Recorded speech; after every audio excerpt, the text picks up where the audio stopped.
All right, so today we're going to deep dive into something that's really at the heart of how our neighborhoods in Deer Park, LaPorte, Pasadena, how they actually change and grow. Yeah, and a lot of times how they don't change, right? Yeah, exactly. Yeah. Like there's this kind of unspoken agreement, this grand bargain that's been shaping things for quite a while. Right, and it basically says, look, most of the neighborhoods that are already here, they're going to pretty much stay the same. So if you're in, say, a single-family home neighborhood in Deer Park, the assumption has been, well, it's going to stay mostly single-family homes. Right. And on the surface, that sounds pretty good to a lot of people, right? Like you kind of know what to expect. Your street in Pasadena isn't suddenly going to transform into something completely different overnight. Yeah, that's definitely part of the initial appeal. It gives people a sense of predictability, Yeah. that their property values, as they are now, will hold steady. Exactly. Stability, right. But here's the thing, and this is what we really dug into in our research for this. There's this flip side to this whole stability thing. Yeah, this bargain basically means that if most areas are staying put, then a small number of neighborhoods, often the ones that are already struggling or maybe don't have as much say in things, they end up bearing the brunt of new development. It's like all the change gets concentrated there. So while your little corner of LaPorte might look almost exactly the same 5, 10 years down the line, another neighborhood not too far away could be undergoing this massive, rapid redevelopment. Exactly. It's like an all or nothing situation. And honestly, from what we've been looking at, it's just not a system that works well in the long run, for the community as a whole. It creates these winners and losers, and that's not really intentional. It just kind of happens because of this unspoken deal. Right. And to understand how we got here, we have to go back a bit. This whole thing kind of stems from the way neighborhoods were built after World War II. Think about those big planned communities that were all built at once with the idea that they were like finished products from the get-go. Oh, yeah, like the classic suburbs, right. You weren't buying into a neighborhood that would change over time. You were buying into something that was presented as complete. Yeah. And the message, even if they didn't say it outright, was buy a house here and it's going to stay looking like this, feeling like this. Frozen in time almost. Hmm. But, and this is a key point from our research, neighborhoods aren't static things. They can't be. There's wear and tear on everything. Your roof needs replacing in Pasadena. Your neighbor's siding needs work. The sidewalks start cracking. And when a whole neighborhood is built at the same time, like in those post-war developments, all this stuff starts needing fixing at around the same time, decades later. Right. And suddenly you've got this huge cost burden across a whole neighborhood, and the property taxes that are coming in don't necessarily cover it. Exactly. Yeah. So you have this underlying financial fragility. What seemed stable in the present is actually setting the stage for instability down the road. And that's where this grand bargain comes back into play. Right, because one way that cities have dealt with this financial pressure is by, well, it's not official or anything, but it's almost like they pick certain neighborhoods for those really big redevelopments we talked about. And you can guess which neighborhoods often end up being chosen. Yeah. It's often the areas that haven't had as much investment historically, maybe the places where residents don't have as much political clout to fight back against these big changes. And the effects on those neighborhoods can be really, really tough. Yeah. We're talking about property values skyrocketing, longtime residents getting priced out, a sense of loss for people who might have been happy with their neighborhood gradually changing, but not this sudden, completely different thing. It's displacement, basically. And then there's this whole other dynamic, this cycle of disinvestment that can happen in these areas that are seen as ripe for redevelopment. Oh, I see what you mean. It's like, if people think their whole block might be bulldozed in a couple of years to make way for some big development, why bother putting money into fixing up your house, planting a garden, things like that? It becomes a self-fulfilling prophecy. The neighborhood gets neglected because everyone's waiting for the wrecking ball, and then when it actually happens, it's like, see? It was run down anyway. Yeah, exactly. And all of this feeds into those big community fights we see all the time about where growth should happen. It's part of what fuels the whole "envy not in my backyard" phenomenon. And from what I'm getting from our sources, the indie booth thing is more complicated than it seems at first glance. It is.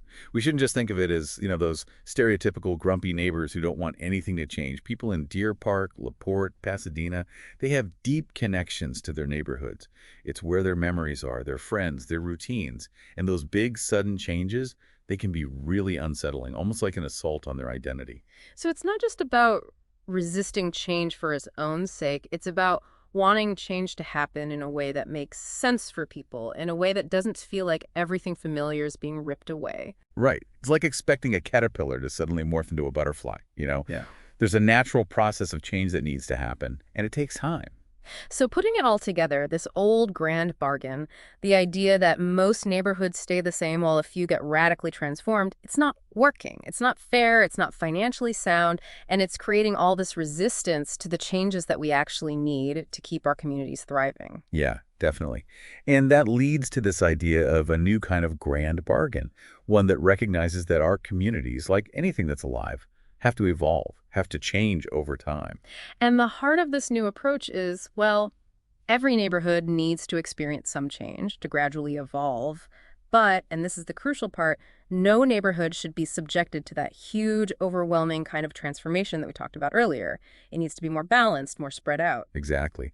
The idea is that these more incremental, gradual changes spread across the board, they can actually take the pressure off of needing those massive disruptive redevelopments in specific areas. So instead of having a few neighborhoods completely transformed while others stay frozen in time, it's more like everyone's moving forward together at a pace that's manageable. Yeah, and think about the kinds of things that could look like right here in our local area. Yeah. It could be allowing things like backyard cottages or duplexes to gradually be added to those existing single-family home neighborhoods in Deer Park, LaPorte, Pasadena. It's not about wiping the slate clean. It's about adding to what's already there. Right. Right. And, we've got to talk about housing costs. It's a huge issue for people all over, including right here. And this new approach with these more incremental changes, well, that could be a key part of making housing more affordable. Oh, absolutely. It goes back to that idea of a more responsive housing market, right? One that can actually adjust to the local needs and conditions. Like, if people in our communities are struggling to find affordable housing, the market needs to be able to shift and offer more options that are within reach. And this kind of gradual change allows for that kind of flexibility. It's like instead of having these big boom and bust cycles in specific neighborhoods, you have this steady, gentler evolution across the whole community. And that's got to be better, both financially and socially. Yeah, much more sustainable in the long run. And what's interesting is that this idea of incremental development, it's not actually new. It's more like going back to the way cities used to grow. Before that post-war era of big planned developments, cities evolved much more organically, with smaller changes happening over time as land values went up. You'd have smaller homes added here, existing homes expanded there, a more natural mix of things developing. Right, and you'd end up with a wider range of housing options naturally emerging over time. But what we found in our research is that a lot of our current regulations actually make this kind of incremental development really hard to do. Oh, yeah. We're talking about the zoning rules, permitting processes, financing hurdles, all of that. It's often much easier to get approval for those big sweeping projects than it is to do smaller, more incremental things. Yeah, I've heard stories about people trying to get permission to add a small apartment to their property, and it's this huge, complicated ordeal. Exactly. And that brings us back to this new grand bargain. It's not just about changing individual regulations, it's about shifting the whole mindset. It's saying, look, let's enable all neighborhoods to mature and evolve, to add a little bit of density where it makes sense.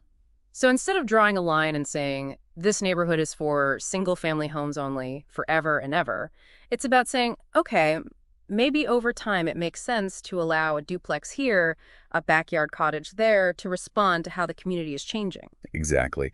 And the really important part is this approach also protects those neighborhoods that have historically been targeted for those big disruptive redevelopments.